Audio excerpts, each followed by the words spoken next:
Good morning, good afternoon, good evening, depending where you're joining us from. I am happy to have Vadim here. I'm going to let him introduce himself. We're going to talk today about nonprofits, the protecting nonprofits, protecting actually communities. Um, the focus today is more about the communities and how that is different than protecting businesses. So, in short, Vadim, he's the CEO of Invar. They are a Wiser partner. We love them, and they're doing a great job. And I thought it would be really cool to have him here to talk a little bit from his experience about working with nonprofits. So, Vadim, I'll let you introduce yourself, and then I've got a series of questions here. This is going to be an interesting conversation, guys. So, stick around. So, yeah, why don't you introduce yourself formally? Yeah, awesome. Thanks, Gabby, for having me. I am Vadim Shalmanov. I am the CEO of Invar Technologies, and we do work very closely with a series of nonprofit organizations. And really, yeah, the topic that you mentioned is really very interesting because things are evolving. And I would say that definitely want to think about the security and the cybersecurity for nonprofits is really as a protection of the community. When nonprofits talk about cybersecurity, the conversation usually is like threats and attacks and different tools. What do you use? And I think really starting with the responsibility is change in the perspective, and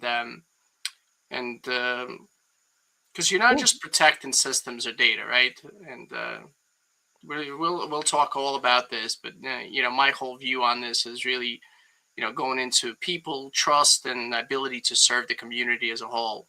And So let's talk about this. Like we're throwing here words like protecting the community. What does that mean?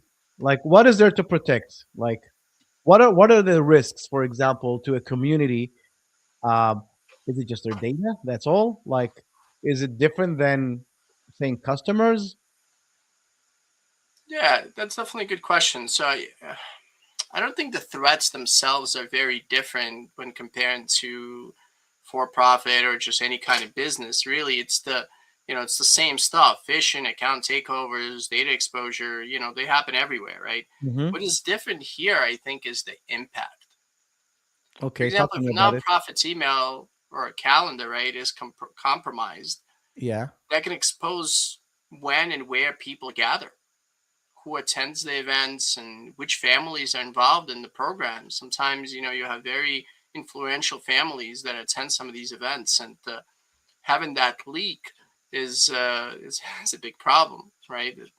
So I think that there's a fundamental difference there. I think that's key. So you're saying basically that digital threats evolve to physical threats, something that we don't necessarily see a lot in businesses. Usually, the motivation in a business is just to, steal money, stuff like that. With Right. nonprofits, it is also that, but now you have to add the physical threat. But because you said, like, a lot of those communities have gatherings, they Right. show up, donors information, addresses. So this can turn to doxing, this can turn to like somebody showing up to the event and harassing the community, or even physical threat. So I think this is something that a lot of times, uh, even people within communities, when we talk to them, they themselves sometimes don't think about it this way. Yeah.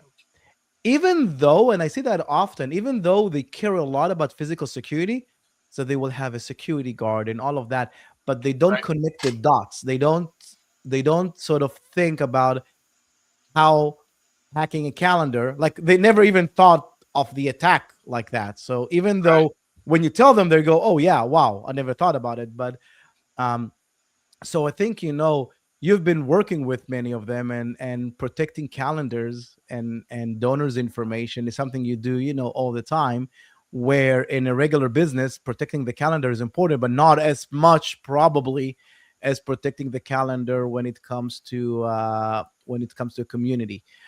Um, any other reason like nonprofits are a target? Like what other things are, when it comes to nonprofits that make them lucrative? Because many of them think like, hey, I'm small, like why would anybody hack me? Like, there's so many bigger fish in, out there, like why me? Yeah, I think it's going back to the community and the level of relationships that even those small organizations can have. They could have, an interest of a very specific donor or a family, and they indirectly become targets. Yeah, and sometimes it's sometimes it's easy to hack and get into a nonprofit in some cases, and the God forbid, and they're able to get that information. So yeah, there's definitely that aspect of it. So you're saying the nonprofits are a gateway to some very wealthy people? They can be, and in many cases, that's where their funding comes from. So Yeah. yes, So you're like the nonprofits are thinking, hey, I'm a small fish, yeah, but you're also a gateway to people with money. People that donate, like big donors, usually have more than they donate. right. So they are definitely a gateway. And I would also probably add that because of this mindset, potentially, and I've seen that happening a lot, they're not very well protected, those nonprofits. So it's an easy target, like just easy. Do you see things like that? So I see that in some situations where the nonprofits don't understand that.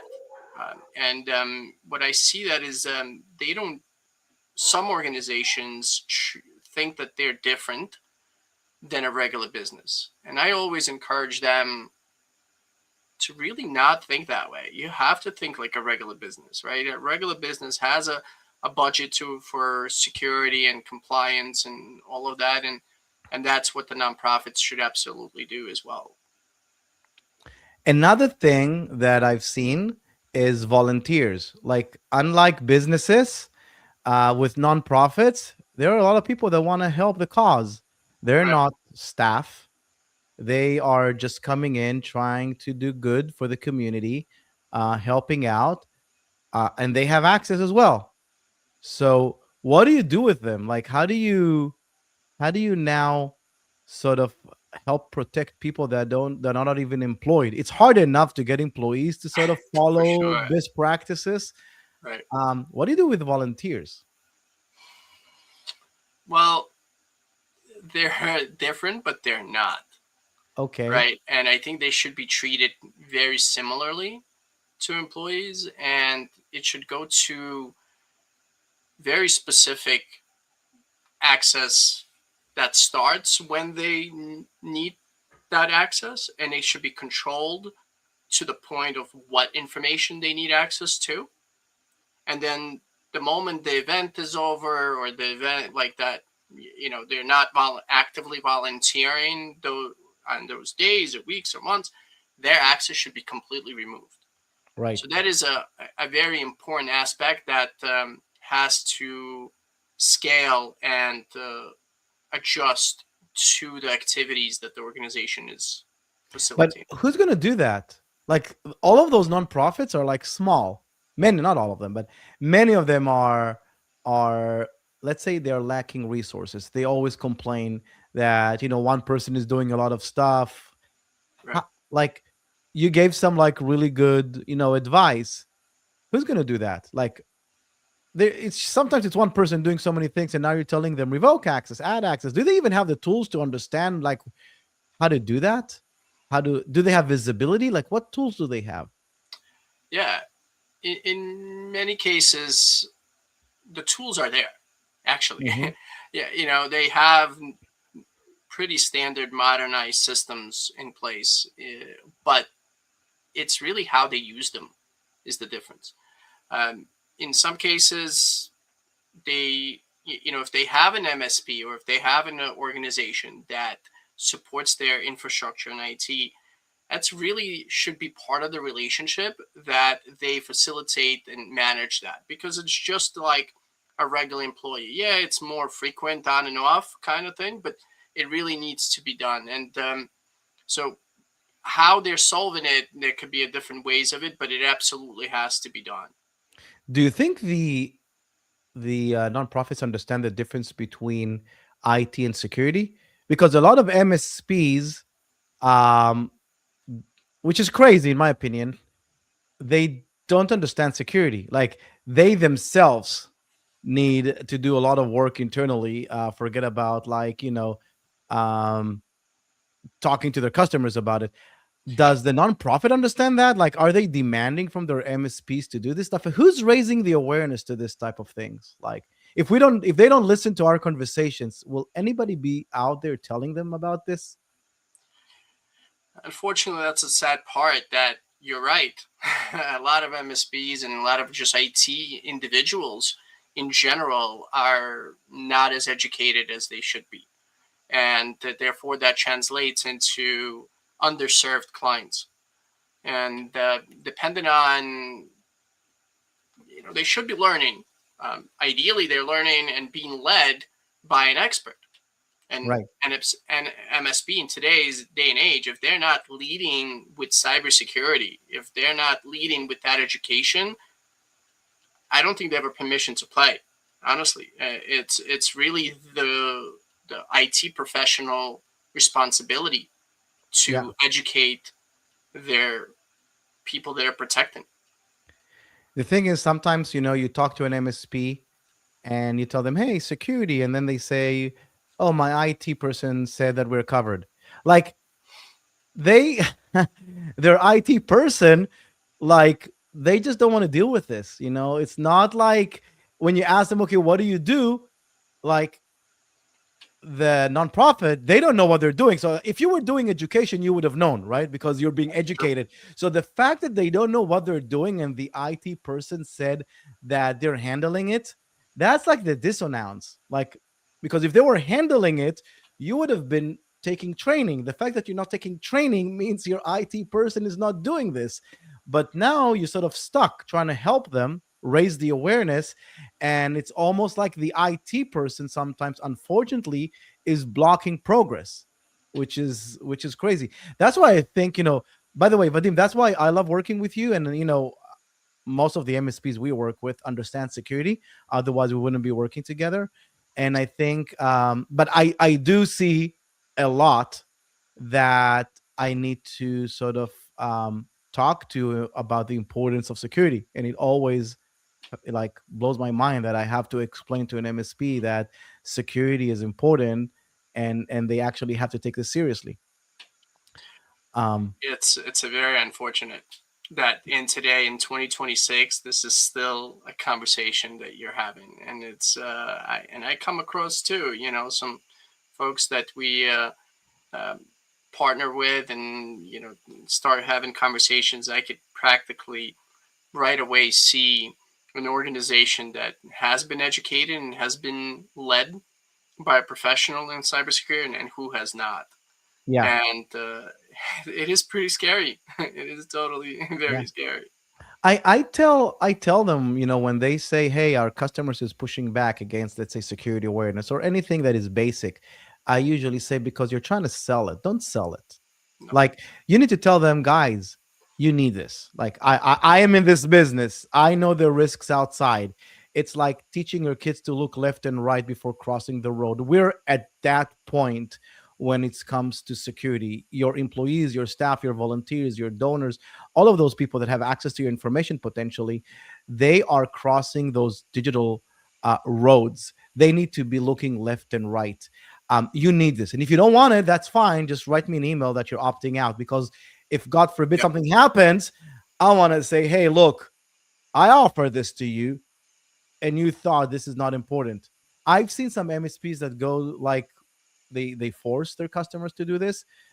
Some of them force them to get insurance as well because they know something may happen. Like, Right. so I see the spectrum of those that are forcing and those that are uh, actually holding back customers from doing it, which is like those two extremes. Um, Hopefully, most of them will fall in the middle somewhere where they will give just good advice to their customers. So, for some of the folks here that are listening to us and they want to do something, um, what are some like practical things they can do today in order to sort of raise the awareness a bit in their company, or secure? And the follow up question, you can already think about it. If they do have an MSP, what should they ask their MSP for or to do? Yeah, for sure. Um, I think most nonprofits today don't really need more tools. That's probably one of the things I'd say out of the gate. There's a lot already in play in typical. They really need better habits. And some of the examples would be, let's say, review who currently has access to the donor, volunteers, and event data. Remove access that no longer makes sense. Keep public marketing systems separate from internal operational systems. You could do that today. Limit who can export or download sensitive lists. These are really operational decisions, and don't require big investment, and they decrease risk significantly and very quickly. Okay. How do you combat people that say, we don't have time for this? Like, this is okay. You said all of this. I need now to, okay, I have the tools. I don't know how to use the tools. Like, I don't know how to deal with this. I'm intimidated by computers. And now you're coming in and saying remove access, review access. Like, for you it's easy. What do I do? Like, I don't have time for this.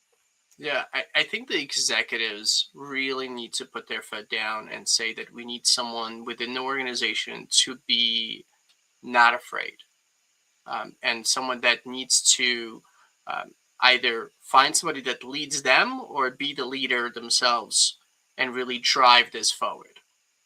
There's no more excuse that I didn't know, I didn't have time, I didn't. I always say about cybersecurity, it's like it's sounds threatening, but it's reality of today. It's really no longer if, it's really when will something happen to the organization. Yeah. And what are you doing then? If you now this is the perspective, what are you doing to minimize the threat that it's going to be today or tomorrow? And even more importantly, what are you doing and how are you prepared as an organization to when it's going to happen, regardless when it's going to happen?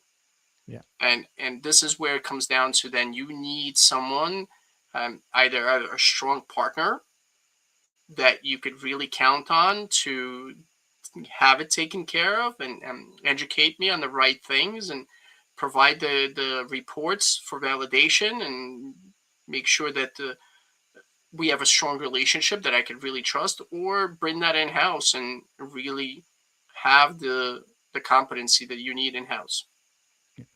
I think, you said you don't need more tools, and I agree. I think um before we go and buy tools, we have to go back to the basics, right? Like, there's a lot of things that you can do with just some configuration settings, some onboarding processes, Right. offboarding processes, stuff like that. So if you talk to your MSP and they will tell you, okay, we need this tool and that tool, um, great. If you have the budget, by all means, security is endless. It's Right. not something that you'll never be at 100%. Sorry, guys, you'll never be 100% secure, but it's a sliding scale.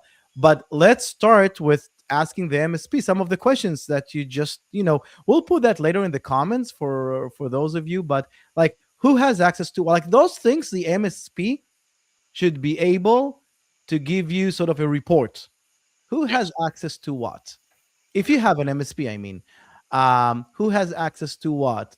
Who doesn't work here anymore and should be revoked? The access should be revoked. Do we have two-factor authentication on people that are logging in today? Um, what communications tools do we have? What are we using? I've seen a lot of organizations using like WhatsApp and other communication tools that are totally not monitored by anyone. Like, then you may want to train people how to Mhm. validate who's joining those groups, right?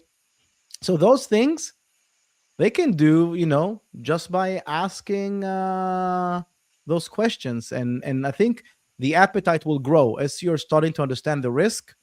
Then you're starting to be like, okay, I want to invest more in this. That's for sure.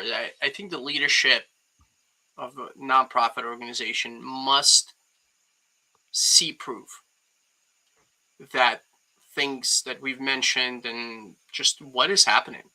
If their technology partner is not reporting regularly and not reporting compared to market threats, or it's not reporting about the current conditions, like you mentioned, what is 2FA, like the layered security to your access, right? Second set of verification, or who's active, who's not. If the leadership is not, you can't say that I haven't seen a report in more than, I don't know, 30 days, right? Then you're not secured. Yeah. I think that that's the fundamental truth to it. That if you're not able to see the reports, um, whether you ask for them or not, and I think that that's really the fundamental. Is like the right partner will be bringing that to your attention, and if they're not, I mean, you should definitely ask, but that there's already something questionable there if this is not being brought to your attention. That's key. And by the way, this is a good practice for MSPs because, guys, now I'm talking to the MSPs for a second. If you bring those reports in front of your customers, then because I hear a lot of customers, a lot of partners that they want to sell more or they want to like grow their business, like give give your customers reports about where they're standing, what the risks are for that organization. I know that it's a little bit more work, but those things lead to eventually more sales. And that's good both for the MSP, but also for the organization. They actually need some tools, I wouldn't say zero tools, but they do need a few tools. So like, okay, one more question, something we spoke about earlier is leading with fear or not, or we want, like, on the one hand we want to tell them that there's risk, right? Like we can't close our eyes, like we need, Right. that's why we're telling our kids, look left and right, but we don't necessarily show them videos of kids being run over, right? Like you don't have to go to the extreme. And I think Right. sometimes I see like extreme situations, people want to like, they want others to listen to them, so they like go too extreme. What's your take on this? How do you sort of lead the discussion around risk and security? Yeah, for sure. I think you're right on the fact that we don't show the kids the terrible things Yeah. but we explain them in some plain language that they understand. Yeah. So I think that stop selling fear, right? I think is my advice, and really start helping organizations protect the trust and responsibility. And I think it starts with going back to those reports and really having the data really paint the picture. Yeah, it's like, hey, you have all these users, but look, no one had activated, or two people have activated, second set of verification before they could access the, or hey, like these are the people, a list of people that had not done any training in cybersecurity. Like, so that means going back to your example, they don't know to look left and right, Yeah. right? And that's it's very important because things go very fast nowadays, and crossing those lanes of cyber and just general computer usage, it's someone can get hit very quickly Yeah. if they're not looking. So I think that that's uh, you know, but it's not fear based. It's reality at this point. It's reality, and I like to talk about it as a benefit because it doesn't impact only businesses, it actually impacts people before it impacts businesses. By Because it impacts people, it impacts businesses, not the other way around, which means that what you're going to learn in the organization you can take home. So now That's very you true. can basically be an ambassador of security at home and have a safer life. That's why we give our kids a helmet and tell them, hey, you can go out and you can have fun, just put a helmet on, right? We're Right. not telling them, be careful, like we give them the tools to be Right. successful and safe. It's So funny. It's actually a helmet. So I took my kids uh, sledding. yeah, We had so much snow, and I was that's it. traveling while the snow was out. But when I came back, my one of my kids goes like, I just like, hey, I have all my snow clothes laid out. I was just waiting to come back for you to come back and go. And so we went, and we almost get there, or actually, no, we got there, and I see them starting to sled, but now it's all ice, right? And I see like they goes down, and then they flip, and they're like, their head almost hits the snow. Like, oh wow! I was like, hold on, stop. Let's go back. We'll get our helmet. We come back. She told me later that thank you so much for helping me grab that helmet because I had so much more fun, being protected, and I was able to relax and I was able to have fun. And I saw you were breathing better, so that made it easier. So being protected, you could just have such a bigger impact, and you could have such a better relationship with your community, and people will trust you more. And I think that turns into more donation and trust, bigger events and all those things. So yeah, I think that just general protection and mindfulness around these topics is super important. Vadim, you need to use this story from now on because it's an amazing story about how security enabled your kids to continue having fun, right? It Yeah, didn't stop them. Another similar example that I usually use is like, you know, car brakes were not invented um, to slow cars down. It actually was invented to allow cars to go fast because no one in their right mind will go fast without car brakes. So, like, the ability to stop is and slow down is what allows you to go fast. So, like, you did right. just that. You went home, brought a helmet, and said, now you can go even more extreme. You can do stuff that you couldn't do before. That's And right. that's what we're here for. And when it comes to nonprofits, it's safer communities, it's more events, it's people feeling safer to come to the events, knowing that the nonprofit is taking this seriously. So it's actually a marketing advantage, if anything. It's a marketing tool telling people we come to our events. We take security seriously, That's um, right. I think that online, that's a big offline, win for everywhere. that's a So big yeah, win for like mature nonprofits that that they a lot of them you know uh, assume that security is going to conflict with uh, the impact and the size of the things that they do. And with thoughtful design, you really can have both. And that's, I think, really a takeaway point I'd like for everyone to take home with them to cool. the office. So I think this is a good sort of way to wrap up things because we're ending this at a positive note, and we actually answered one of the questions that people are always trying to figure. How do I get more budget? What's the ROI of security? And we're actually demonstrating that the ROI of security that it will allow you to do more. You can go faster and do more extreme stuff when you take security seriously because you'll be able to go fast without crashing. If you don't have security, you can go fast, but one hiccup and you're gone. So this is what we give you. We're an enabler. So security is an enabler, whether it's a nonprofit or a business.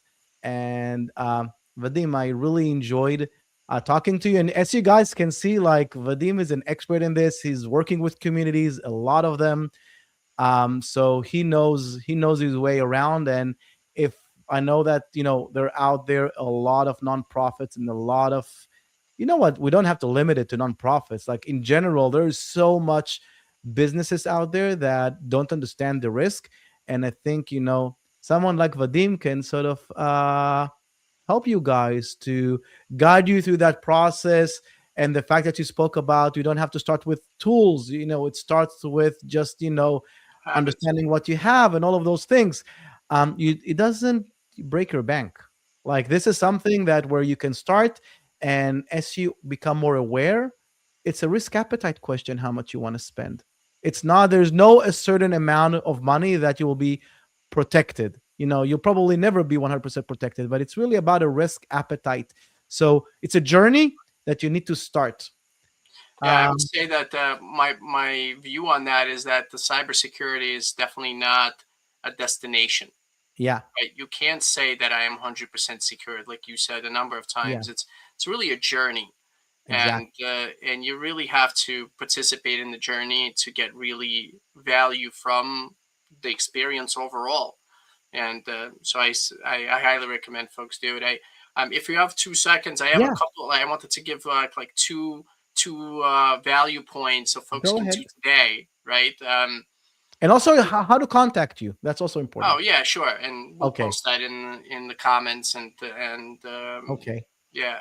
But I think one of my recommendation would be to be intentional about visibility. I know we talked about the volunteers and access of reviewing that, so that goes without saying. But really, also being intentional about visibility. Like before sharing information publicly, ask who really needs to see this and why, and then make the decisions appropriately based on that. There's systems that allow for approval for anyone that's attending the event before they can see the full event information and things like that. So definitely consider that. And then also one more thing is really treating the data as a shared responsibility. It's not just the IT, it's not just any one particular function. It's really leadership, operations, and IT should all understand what data exists and how it is used. I love that. And working together as a one team really brings uh, ability to go faster, safely, and really enjoying the experience. I love that. So Yeah, going back to the example with your kid, it's a shared responsibility. You went ahead, gave them the helmet, and they used it wisely. So I think, yeah, great example. Security guys is always a shared responsibility. If you don't think like that, you're gonna get hacked. If you think that someone else is their job, their lane is to keep you secure and you can do whatever you want, you're kidding yourself. Like you have to educate yourself. You have to take part in securing your own, your own digital safety assets, all of those things, your communities. Again, there's somebody responsible to maybe guiding you and helping you and all of that, but you have to sort of take ownership as well. well Cool. said. Well said. So you're gonna put your contact details in the comments later. Yeah, Um, it's invar.nyc. Very simple. INVAR.nyc is our main website, and you could reach me from there. And I'm obviously going to put in some additional information, my email and our phone number, in the comments. Awesome. So Vadim, was great talking to you, and we're working together. We're meeting a lot. So until next time we talk, Yeah, and great for seeing you, all of man. you, yeah, feel free to contact Vadim directly, and yeah, he's a great guy, and he's got a great team. So with that said, thank you very much, and see you next time. Awesome. Thanks.